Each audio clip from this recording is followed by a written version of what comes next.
नमस्कार, वर्मा स्टोरीज में आपका स्वागत है। मैं हूं आपका दोस्त विवेक वर्मा। क्या आपने कभी यह महसूस किया है कि जब आपकी जेब खाली होती है तो दुनिया का कोई भी इंसान आपको पहचानना नहीं चाहता, और जैसे ही आपकी जेब में 4 पैसे आने लगते हैं तो वे लोग भी आपके सगे बन जाते हैं, जिनसे आपका सालों का कोई वास्ता नहीं होता। लेकिन पैसों का सबसे डरावना और कड़वा सच बाहर वालों के साथ नहीं, बल्कि हमारे अपने खून के रिश्तों के साथ जुड़ा होता है। आचार्य चाणक्य ने अपनी नीतियों में स्पष्ट कहा है कि एक इंसान का सबसे बड़ा शत्रु कोई बाहरी नहीं, बल्कि उसके अपने सगे संबंधी होते हैं। जब बात धन की आती है, आपका रिश्तेदार यह तो बर्दाश्त कर सकता है कि आप भूखे न मरें, लेकिन वह यह कभी बर्दाश्त नहीं कर सकता कि आप उससे ज्यादा अमीर हो जाएं। आज मैं आपको एक ऐसी कहानी सुनाने जा रहा हूं जो घर घर की कहानी है। यह कहानी आपको आचार्य चाणक्य की उस डार्क नीति का सबसे बड़ा रहस्य बताएगी कि क्यों भूलकर भी अपने सगे रिश्तेदारों को अपनी कमाई की 5 बातें कभी नहीं बतानी चाहिए। इस कहानी को अंत तक सुनिएगा, क्योंकि यह आपके जीवन की गाढ़ी कमाई और आपके परिवार की शांति दोनों को बचा लेगी। हरिपुर नाम का एक बहुत ही शांत और साधारण सा कस्बा था। इस कस्बे में समर नाम का एक युवा अपनी पत्नी कमला के साथ रहता था। समर बहुत ही मेहनती, ईमानदार और साफ दिल का इंसान था। वह एक छोटी सी कपड़ों की दुकान चलाता था। उसकी जिंदगी बहुत ही संघर्षों में बीत रही थी। उसके सगे चाचा किशोरी लाल और उसकी बुआ, जो उसी कस्बे में रहते थे, वे बहुत अमीर थे। लेकिन जब भी समर के घर में कोई आर्थिक तंगी आती या उसे व्यापार के लिए कुछ पैसों की जरूरत होती, तो उसके ये अमीर रिश्तेदार मुंह फेर लेते थे। वे समर को हमेशा ताने मारते और उसे एक असफल इंसान मानते थे। लेकिन कहते हैं ना कि मेहनत और ईमानदारी का फल एक दिन जरूर मिलता है। समर के जीवन में भी वह दिन आया। उसने दिन रात एक करके अपने कपड़ों के व्यापार को बढ़ाया। कुछ ही सालों में उसकी वह छोटी सी दुकान एक बहुत बड़े शोरूम में बदल गई। किस्मत ने ऐसा पलटा खाया कि समर के पास पैसों की बारिश होने लगी। समर का दिल बहुत साफ था, उसके अंदर कोई कपट नहीं था। जब उसके पास पैसा आया तो उसने सोचा कि अब वह अपने उन सभी रिश्तेदारों के साथ खुशियां बांटेगा जिन्होंने कभी उसे गरीब समझकर दुत्कार दिया था। उसे लगा कि उसके अमीर होने से उसके अपने खून के रिश्ते बहुत खुश होंगे। समर ने एक दिन अपने नए शोरूम के उद्घाटन पर एक बहुत बड़ी पूजा रखी और अपने सभी रिश्तेदारों को, विशेषकर चाचा किशोरीलाल और अपनी बुआ को, पूरे सम्मान के साथ बुलाया। पूजा के बाद जब सब लोग भोजन कर रहे थे, तब समर भावनाओं में बह गया। उसने अपने रिश्तेदारों के सामने अपनी कमाई की वो 5 सबसे बड़ी बातें कह दी, जिन्हें आचार्य चाणक्य हमेशा छुपाने की सलाह देते हैं। और यहीं से समर की जिंदगी का सबसे खौफनाक अध्याय शुरू हुआ। आइए देखते हैं समर ने क्या भूल की और उसका क्या परिणाम हुआ। पहली भूल, अपनी असली आय और कुल संपत्ति का बखान बातों बातों में। चाचा किशोरी लाल ने समर की पीठ थपथपाते हुए पूछा, अरे समर बेटा, तूने तो कमाल कर दिया, इतना बड़ा शोरूम खोल लिया। आजकल महीने का कितना कमा लेता है? समर, जो अपने चाचा से तारीफ पाकर फूल कर कुप्पा हो रहा था, उसने सीना चौड़ा करके कह दिया, चाचा जी, भगवान की बहुत कृपा है। अब तो महीने का 4-5 लाख रुपए शुद्ध मुनाफा हो जाता है। बैंक में भी अच्छा खासा पैसा जोड़ लिया है। समर ने अपनी असली आय बता दी। इसका परिणाम यह हुआ कि अगले ही दिन से उसके घर रिश्तेदारों की कतार लग गई। चाचा किशोरीलाल उसके पास आए और बोले, बेटा समर, तेरे चचेरे भाई का व्यापार नहीं चल रहा है। तू तो अब लाखों कमाता है, उसे 5 लाख रुपए उधार दे दे, 2 महीने में लौटा दूंगा। बुआ भी आ गई कि उनकी बेटी की शादी के लिए गहने बनवाने हैं, कुछ पैसे चाहिए। समर ने भावना में बहकर सबको पैसे दे दिए। लेकिन 2 महीने क्या, 2 साल बीत गए, किसी ने 1 रुपया नहीं लौटाया। जब समर ने अपने पैसे वापस मांगे तो सबने उल्टे उसे ही बुरा बना दिया। अरे इतना पैसा है इसके पास, फिर भी अपने ही खून से पैसे मांग रहा है, बड़ा घमंडी हो गया है पैसों के नशे में। समर की आय बताना उसके लिए सबसे बड़ा फंदा बन गया। दूसरी भूल, भविष्य की आर्थिक योजनाएं बताना। उसी दावत के दिन समर ने उत्साह में आकर अपनी दूसरी गुप्त बात भी उजागर कर दी थी। उसने बुआ से कहा था, बुआ जी, मैं सोच रहा हूं कि अगले महीने पुराने बाजार वाली वह जो खाली जमीन पड़ी है उसे खरीद लूं। वहां मैं अपना एक और बड़ा गोदाम बनाऊंगा। जमीन के मालिक से मेरी बात हो गई है, वह बहुत सस्ते में दे रहा है। समर की यह बात उसके एक रिश्तेदार ने सुन ली। रिश्तेदारों को समर की तरक्की हजम नहीं हो रही थी। समर के जमीन खरीदने से पहले ही चाचा किशोरी लाल ने जमीन के मालिक के कान भर दिए और उस जमीन की कीमत दुगनी करवा दी। कुछ रिश्तेदारों ने जमीन के मालिक से कहा कि समर बहुत अमीर हो गया है, तुम उससे ज्यादा पैसे ऐंठ सकते हो। जब समर वह जमीन खरीदने गया तो मालिक ने कीमत इतनी बढ़ा दी कि समर वह जमीन कभी खरीद ही नहीं पाया। उसकी भविष्य की सबसे बड़ी योजना उसके अपनों ने ही मिट्टी में मिला दी।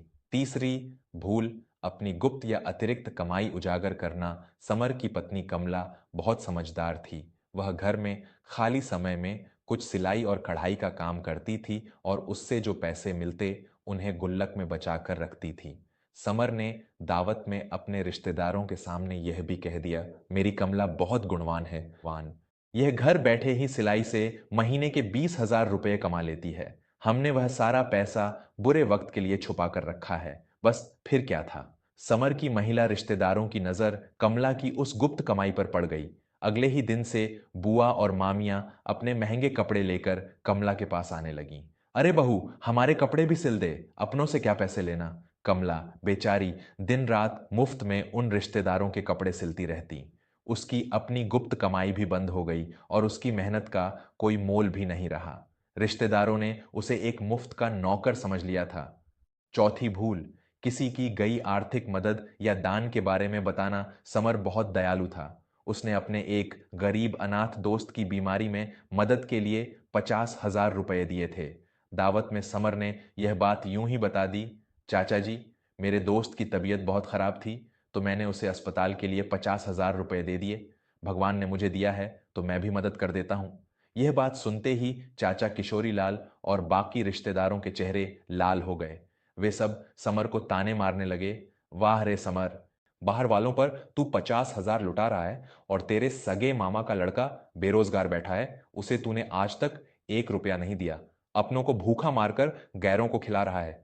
तू तो बड़ा दिखावेबाज हो गया है। समर ने एक नेक काम किया था, लेकिन रिश्तेदारों को बताकर उसने अपने ही परिवार में कलह मोल ले ली। उसे हर दिन यही ताना सुनना पड़ता कि वह अपनों का सगा नहीं है। पांचवी भूल, अपना छोटा सा आर्थिक नुकसान बता देना। कुछ समय बाद समर के व्यापार में एक छोटा सा घाटा हुआ। उसका एक माल से भरा ट्रक बारिश में भीग गया, जिससे उसे कुछ पैसों का नुकसान हुआ। समर ने परेशान होकर यह बात अपने एक रिश्तेदार को बता दी, भैया आज तो मेरा बहुत नुकसान हो गया, मेरा माल खराब हो गया है। समर को लगा कि शायद रिश्तेदार उसे सांत्वना देंगे, लेकिन हुआ इसका बिल्कुल उल्टा। उस रिश्तेदार ने पूरे बाजार में यह खबर फैला दी कि समर तो दिवालिया हो गया है, उसका बहुत बड़ा घाटा हो गया है। इस झूठी और बढ़ा चढ़ाकर फैलाई गई अफवाह का नतीजा यह हुआ कि जिन लोगों से समर माल उधार लेता था उन्होंने उसे माल देना बंद कर दिया। बाजार में उसकी साख गिरने लगी। रिश्तेदार उसके नुकसान पर अंदर ही अंदर खुश हो रहे थे और बाहर झूठी हमदर्दी दिखा रहे थे। इन सभी घटनाओं ने समर को पूरी तरह से तोड़ कर रख दिया। वह अंदर से खोखला हो गया था। उसे समझ नहीं आ रहा था कि जिन रिश्तेदारों के साथ उसने खुशियां बांटी वही लोग उसे बर्बाद करने पर क्यों तुले हुए हैं। उसका व्यापार गिरने लगा था, घर में तनाव रहने लगा था और जिन लोगों को उसने उधार दिया था वे अब उससे सीधे मुंह बात भी नहीं करते थे। एक दिन समर उदास होकर हरिपुर के उस पुराने शिव मंदिर की सीढ़ियों पर बैठा था। उसकी आंखों में आंसू थे। तभी मंदिर के भीतर से एक अत्यंत वृद्ध और ज्ञानी आचार्य बाहर आए। उनका नाम आचार्य विद्यानंद था। आचार्य जी ने समर के चेहरे की उदासी को पढ़ लिया। वे समर के पास आए और बोले, पुत्र, जब इंसान के पास धन आता है तो उसे सबसे पहले एक तिजोरी खरीदनी चाहिए, पैसों को रखने के लिए नहीं बल्कि अपनी जुबान को बंद रखने के लिए।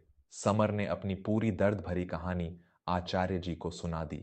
उसने रोते हुए कहा, आचार्य जी, मैंने तो कभी किसी का बुरा नहीं चाहा। मैंने तो अपने ही खून के लोगों की मदद की, उनके साथ अपना सुख दुख बांटा, फिर उन्होंने मेरी पीठ में छुरा क्यों घोंपा। आचार्य विद्यानंद मुस्कुराए। उन्होंने समर के कंधे पर हाथ रखा और जो बातें कहीं वह चाणक्य नीति का सबसे गहरा और कड़वा सत्य था। आचार्य जी ने कहा, समर, यह दुनिया का सबसे कठोर सत्य है कि इंसान दूसरे के दुख से उतना दुखी नहीं होता जितना वह अपने सगे की तरक्की और सुख से दुखी होता है।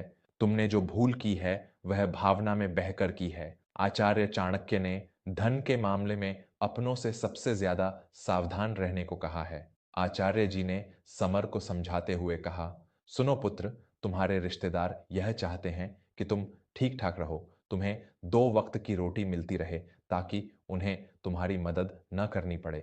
लेकिन जिस दिन तुम उनसे आगे निकल जाते हो, उनके मन में ईर्ष्या का विष पैदा हो जाता है। जब तुमने अपनी असली आय बताई तो तुमने उन्हें यह महसूस कराया कि वे तुमसे छोटे हैं। जब तुमने अपनी योजनाएं बताईं तो तुमने उनके मन में यह डर पैदा कर दिया कि तुम उनसे और आगे निकल जाओगे। और जब तुमने अपना नुकसान बताया तो उन्हें अंदर ही अंदर एक विकृत खुशी मिली कि चलो, यह भी हमारी तरह नीचे आ रहा है।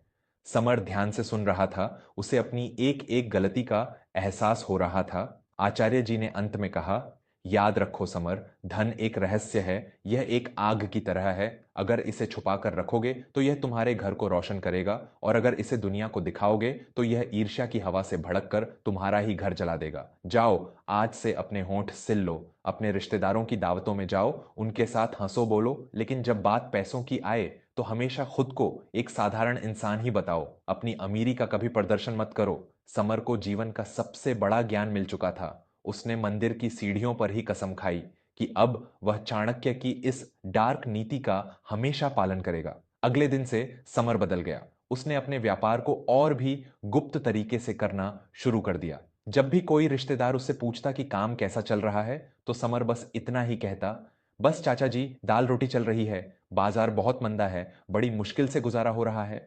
जब भी कोई उससे पैसे मांगने आता तो वह हाथ जोड़ लेता और कहता, बुआ जी, मैं तो खुद बैंक के कर्जे में डूबा हुआ हूं, सोच रहा था कि आपसे ही कुछ पैसे उधार मांग लूं। इतना सुनते ही रिश्तेदार वहां से खिसक लेते। धीरे धीरे उन मतलबी रिश्तेदारों का समर के घर आना बंद हो गया। समर और कमला ने अपनी गुप्त कमाई और अपनी योजनाओं को सिर्फ अपने तक सीमित रखा। कुछ ही वर्षों में समर ने वह जमीन भी खरीद ली, अपने कई गोदाम बना लिए और वह पूरे हरिपुर का सबसे बड़ा व्यापारी बन गया। लेकिन उसके रिश्तेदारों को हमेशा यही लगता रहा कि समर तो अभी भी कर्जे में है और किसी तरह अपना गुजारा कर रहा है। समर ने अपनी असली स्थिति छुपाकर अपने जीवन से सारी नकारात्मकता और कलह को खत्म कर दिया था। अब उसके पास अपार धन भी था और रातों की शांति भी। दोस्तों, यह कहानी कोई किस्सा नहीं है, यह हम में से बहुत से लोगों के जीवन की कड़वी सच्चाई है। हम अपने अहंकार को संतुष्ट करने के लिए या झूठी शान दिखाने के लिए अक्सर अपनों के सामने ही अपनी सारी आर्थिक योजनाएं खोल कर रख देते हैं। हम भूल जाते हैं कि हर मुस्कुराते हुए चेहरे के पीछे एक सच्चा शुभ चिंतक नहीं होता। इसलिए अपनी कमाई, अपनी बचत, अपने नुकसान और अपने भविष्य की योजनाओं को अपने जीवन साथी के अलावा किसी और से कभी साझा मत कीजिए। रिश्तेदारी को प्यार से निभाइए, त्योहारों पर मिलिए, लेकिन अपने बैंक का खाता और अपनी आर्थिक हैसियत उनके सामने कभी मत खोलिए। जो इंसान अपनी तरक्की को खामोशी से करता है, वही इंसान जीवन में सबसे ज्यादा सुखी रहता है। आपको यह कहानी कैसी लगी? क्या आपने भी कभी भावनाओं में बहकर अपनी कमाई की बात किसी को बताई है और फिर उसका पछतावा किया है? आपका अनुभव क्या कहता है? नीचे कमेंट में लिखकर अपने विचार जरूर साझा करें। अगर आचार्य चाणक्य की इस नीति ने आपकी आंखें खोली हैं और आपको जीवन का यह कड़वा लेकिन सच्चा ज्ञान पसंद आया है, तो इस कहानी को अपने दोस्तों और परिवार के सदस्यों के साथ जरूर साझा करें।